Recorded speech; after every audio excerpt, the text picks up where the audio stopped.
UP में थम नहीं रहा पोस्टर वॉर। लखनऊ में सपा दफ्तर के बाहर अखिलेश की फोटो के साथ लगे पोस्टर, लिखा जुड़ेंगे तो बढ़ेंगे। अखिलेश यादव ने योगी सरकार पर हमला बोलते हुए कहा, एनकाउंटर वालों का काउंटडाउन शुरू, अब ज्यादा इनकी सरकार रहेगी नहीं। अखिलेश ने कहा, यह बर्बादी का अमृतकाल चल रहा है। उत्तर प्रदेश में शक्ति और सत्ता का गलत उपयोग हो रहा है। बुलडोजर न्याय का प्रतीक नहीं हो सकता। यूपी उपचुनाव पर डिप्टी सीएम ब्रजेश पाठक ने कहा, बीजेपी सभी 9 की 9 सीटें जीत रही है। समाजवादी पार्टी पूरी तरह से डीरेल्ड हो चुकी है, जनता उन्हें नकार चुकी है। अखिलेश यादव के बयान पर मेरठ सांसद अरुण गोविल ने कहा, भारत की अर्थव्यवस्था विश्व की कई बड़ी अर्थव्यवस्थाओं में से एक, उन्हें अनर्थव्यवस्था कहने से पहले सोचना चाहिए था। प्रधानमंत्री नरेंद्र मोदी ने महाराष्ट्र के अकोला में चुनावी रैली की, बोले आज का दिन ऐतिहासिक, आज ही के दिन राम मंदिर पर आया था फैसला। कोर्ट के फैसले के बाद लोगों ने दिया था संवेदना का परिचय। पीएम मोदी बोले, हमारी सरकार ने हर वर्ग के लोगों का विकास किया। हमने गरीबों को 4 करोड़ मकान बनाकर दिए। 70 से ज्यादा उम्र के लोगों का भी अब फ्री में इलाज हो रहा है। अकोला में मोदी ने कहा, महाराष्ट्र की जनता बीजेपी के साथ, चुनाव में महायुति की जीत पक्की। अमित शाह ने राहुल गांधी पर निशाना साधते हुए कहा, राहुल गांधी लगातार संविधान का अपमान कर रहे हैं। कांग्रेस ने संविधान को मजाक बनाकर रख दिया है। शिवसेना यूबीटी से निकाले गए पूर्व विधायक रूपेश महात्रे शिवसेना शिंदे गुट में शामिल हुए। सीएम शिंदे की मौजूदगी में पार्टी की सदस्यता ली। शिवसेना उद्धव गुट के नेता और हिंगोली से पूर्व सांसद सुभाष वानखेड़े को उद्धव ठाकरे ने पार्टी से निकाला। पार्टी विरोधी गतिविधियों के चलते निष्कासित। योगी के बारे में अजीत पवार के बयान पर मचा घमासान। उद्धव ठाकरे ने कहा, महायुति में एकजुटता नहीं। पीएम मोदी पर संजय राउत का अटैक, बोले महाराष्ट्र में हम पूरी तरह सेफ हैं, हमको बीजेपी को हटाकर ज्यादा सेफ होना है। राज ठाकरे के बयान पर संजय राउत ने कहा, राज ठाकरे बीजेपी के खास हैं, वो बीजेपी की दी हुई स्क्रिप्ट पढ़ते हैं, उन्हें क्या पता महाराष्ट्र की अस्मिता और स्वाभिमान क्या है। सपा नेता अबू आजमी ने वोट जिहाद का समर्थन किया। कहा, पिछले 10 सालों में मुसलमानों पर जुल्म बढ़े, इसलिए बीजेपी के खिलाफ मुस्लिम लामबंद। हिमाचल के समोसा कांड को लेकर शिमला में बीजेपी युवा मोर्चा ने समोसा को लेकर समोसा मार्च निकाला।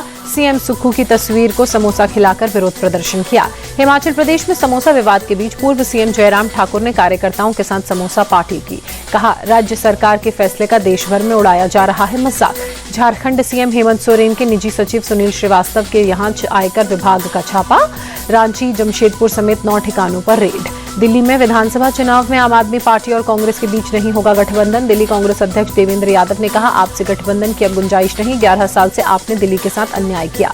लखनऊ में गोमती पुस्तक महोत्सव, सीएम योगी ने किया उद्घाटन। स्कूली छात्रों से भी की मुलाकात। लखनऊ में आज से शुरू हुई double decker city bus service. CM Yogi और उप मुख्यमंत्री ब्रजेश पाठक ने बस को दिखाई हरी झंडी। उत्तराखंड स्थापना दिवस आज, पीएम मोदी ने उत्तराखंड वासियों को बधाई दी। बोले, उज्जवल उत्तराखंड के भविष्य के लिए आने वाले 25 वर्ष महत्वपूर्ण। पीएम मोदी ने कहा, विकसित भारत के लिए विकसित उत्तराखंड जरूरी। इस संकल्प को देश इसी कालखंड में पूरा करेगा। उत्तराखंड स्थापना दिवस पर उत्तराखंड रत्न पुरस्कार दिए गए। सीडीएस जनरल अनिल चौहान को राज्यपाल ने उत्तराखंड रत्न पुरस्कार देकर सम्मानित किया। उत्तराखंड स्थापना दिवस के मौके पर देहरादून में शहीद स्मारक पहुंचे सीएम धामी, शहीद सैनिकों को श्रद्धांजलि अर्पित की। हरिद्वार के मोहनदास आश्रम में 105वें बुद्धोत्सव पर कार्यक्रम, हरियाणा सीएम सैनी शामिल, हवन पूजन में हिस्सा लिया। संयुक्त राष्ट्र में भारत का पाकिस्तान को करारा जवाब। पाकिस्तान पर जम्मू कश्मीर को लेकर झूठ फैलाने का आरोप।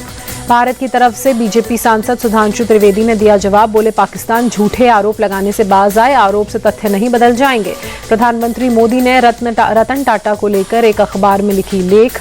कहा, रतन टाटा ने भारत को एक बेहतर, दयालु और आशावादी देश बनाया। पीएम मोदी ने कहा, रतन टाटा भारतीय उद्यम के अग्रदूत थे। पूरी दुनिया महसूस कर रही है उनकी कमी। भावी पीढ़ियां सदा उनकी आभारी रहेंगी। वक्फ संशोधन बिल को लेकर गुवाहाटी में जेपीसी की मीटिंग। 14 नवंबर तक 5 अलग अलग शहरों में होगी जेपीसी की बैठक।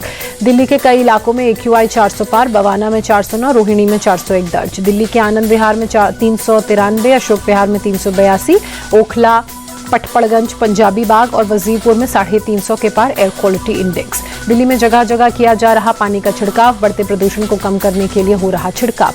मुंबई में भी बड़ा प्रदूषण। बांद्रा इलाके में आसमान में धुंध छाई, विजिबिलिटी लो हुई। उदयपुर में घूमने आए था लाइन की महिला को अज्ञात बदमाशों ने गोली मारी। गंभीर रूप से घायल महिला को अस्पताल में भर्ती कराया गया। पुलिस ने केस दर्ज कर जांच शुरू की। दिल्ली के बदरपुर इलाके में एक बेटे ने अपनी मां की हत्या की। कनाडा नहीं जाने देने से था नाराज बेटे ने चाकू से हमला करके मां को मौत के घाट उतारा। पुलिस ने केस दर्ज कर आरोपी बेटे को अरेस्ट किया।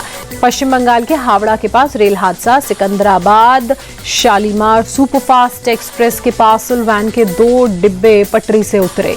सुबह करीब 5:30 बजे रेल हादसा हुआ। हादसे में 2 यात्रियों को हल्की चोट आई। जांच में रेलवे की टीम जुटी। छत्तीसगढ़ के दुर्ग में पुलिस और बदमाशों के बीच मुठभेड़, एनकाउंटर में हिस्ट्री शीटर अमित जोश ढेर, 35 से ज्यादा थे इस पर मुकदमे दर्ज। मुंबई में मतदाताओं को जागरूक करने के लिए निकाली गई साइकिल रैली, बड़ी संख्या में लोग हुए शामिल। दिल्ली में रन फॉर इंक्लूजन कार्यक्रम, केंद्रीय मंत्री हर्ष मल्होत्रा, मनोज तिवारी और बांसुरी स्वराज हुई शामिल।